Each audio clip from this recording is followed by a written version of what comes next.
So as we said, blood is going to leave the heart, and it's going to go through a series of vessels to get to the tissues, and then it's going to go through another series of vessels to get back to the heart.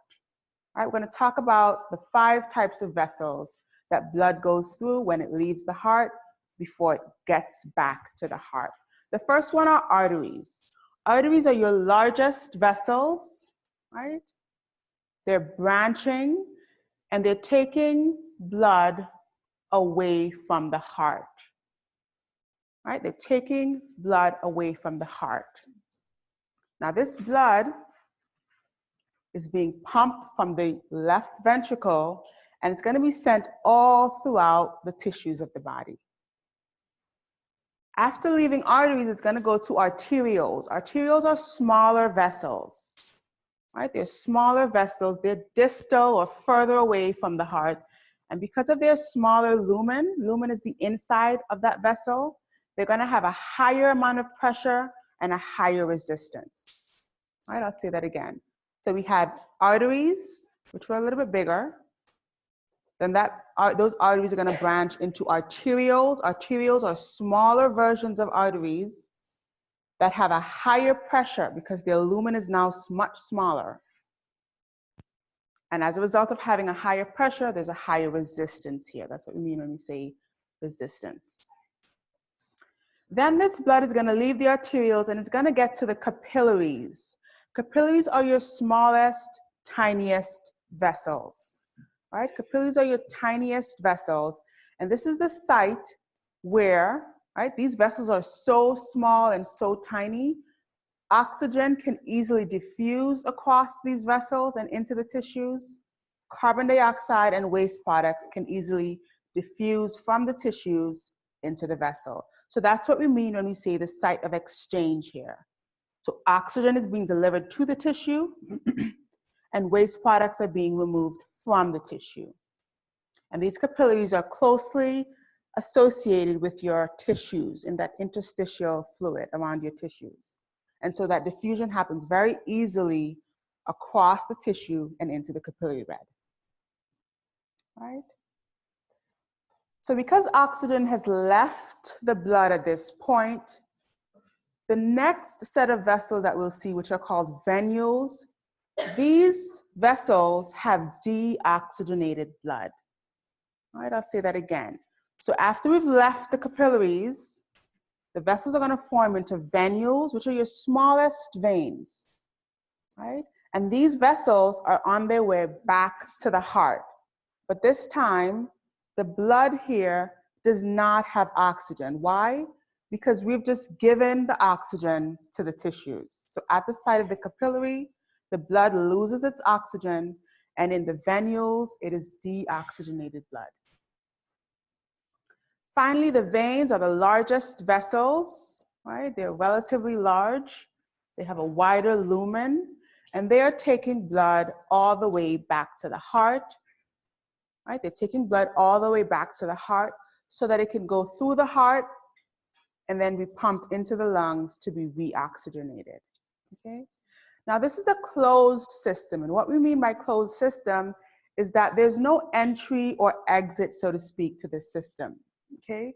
Blood is going to move through the heart, through the body, through the heart, through the body. It's not going to leave that system. It's not going to exit the body. It's not going to exit that conduit within the vessels. Okay? That's what we mean by a closed system. So let's talk about the flow here for a little bit.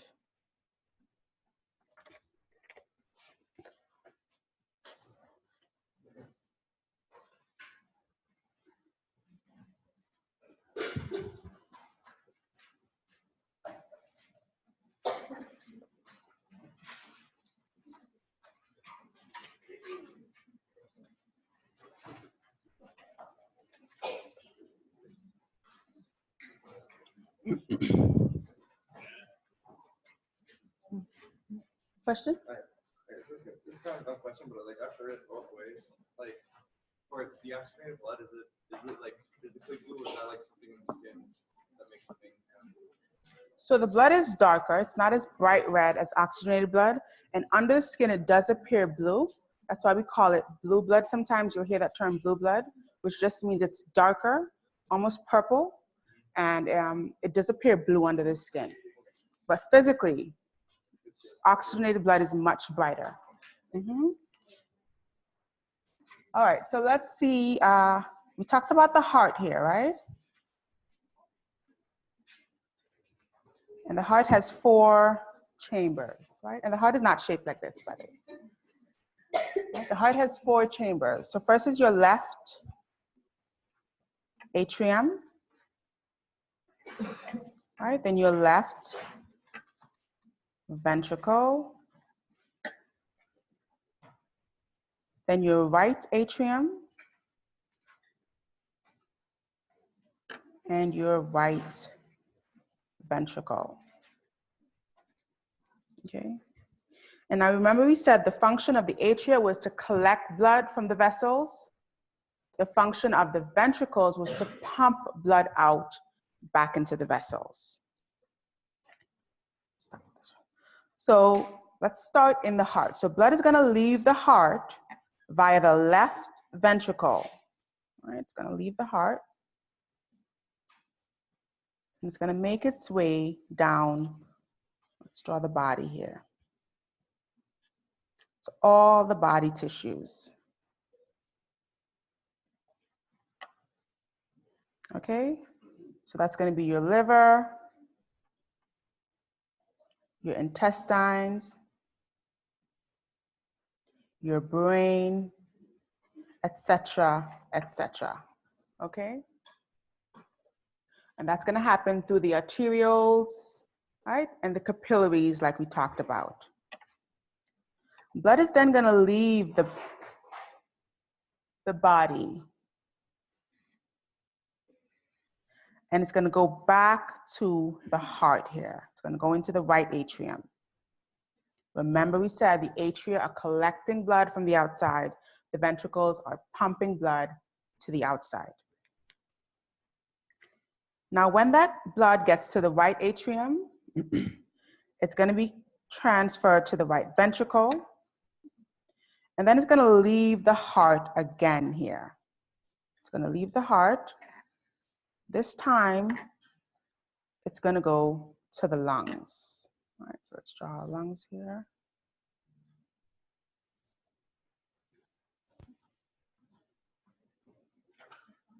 Okay. After leaving the lungs,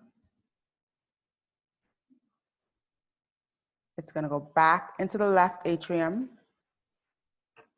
From the left atrium, it's going to enter the left ventricle again, and that process continues. Okay? Now, let's talk about where oxygenation happens and deoxygenation. So first of all, when blood leaves the left ventricle, it is freshly oxygenated. Why? Because it just came from the lungs. All right, let's just put oxygenation in the lungs. Oxygenation happens in the lungs. So as it leaves the left ventricle here, right?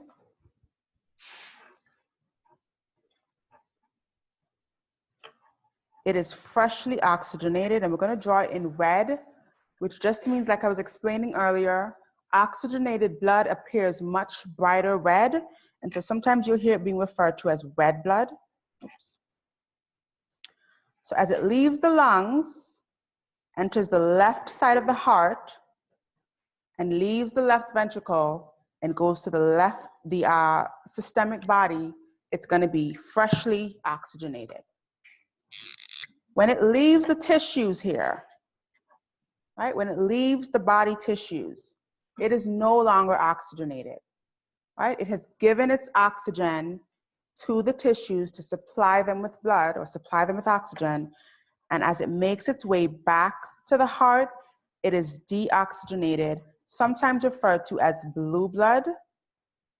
Again, just because it appears darker than oxygenated blood. It's going to enter the right atrium, okay? It's gonna move to the right ventricle. It's gonna be pumped out of the right ventricle, make its way to the lungs, where it can be re-oxygenated for that cycle to continue again and again and again, okay? Now, what's important to understand here is when it's circulating around the lungs, right, the vessels that enter and leave the lungs, this is called the pulmonary circulation.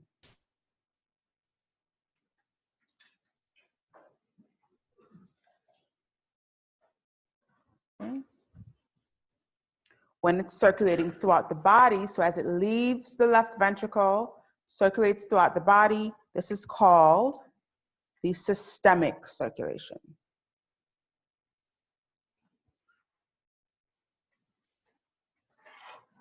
Okay. And as you mentioned before, the left side of the heart has oxygenated blood. The right side of the heart has deoxygenated blood, and these two sides never mix, all right? The blood on the left never interacts with the blood on the right, vice versa. Any questions on that? So that's the flow of blood through the heart and through the circulation. Right? Okay.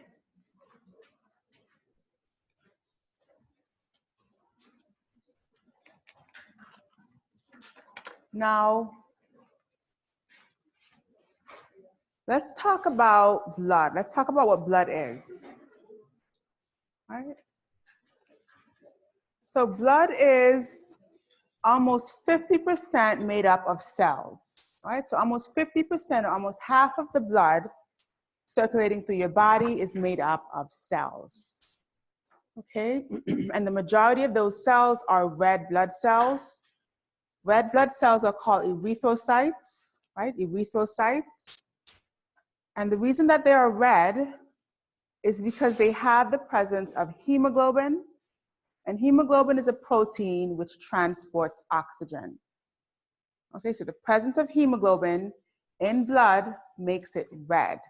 That same protein that we talked about in the muscle, right, myoglobin. In the muscle, it's called myoglobin. In the blood, it's hemoglobin, right? And it's gonna make the blood red, and as a result, it's gonna transport oxygen and carbon dioxide to and from the tissues, right? The remaining cells are leukocytes, and leukocytes are your white blood cells, okay? And the function of leukocytes is to defend the body against microorganisms, bacteria, viruses, right? Any pathogen that tries to invade the immune system, leukocytes are sort of your first line of defending the body, okay? There's also platelets. Now, platelets are not cells, okay? They do not have a nucleus. They're what we call cellular fragments.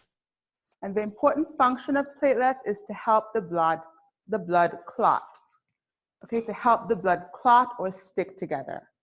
So let's say you injure a vessel, like you cut yourself, that vessel is bleeding. These platelets, right, these non-cellular fragments are gonna go to the site where you cut yourself. They're gonna start stacking on each other, right? They're gonna start building and stacking on each other, and that is gonna clot the blood or create a clot that plugs the site of injury and helps to form a wound where you can heal that vessel. Okay, so the function of platelets is in clotting the blood. And finally, the other half of blood, so we said half of it was in cells and platelets. The other half, roughly, is gonna be fluid, and most of that fluid is plasma. So that's plasma. And plasma is mostly water along with some solutes. And those solutes can be proteins, electrolytes, which are dissolved in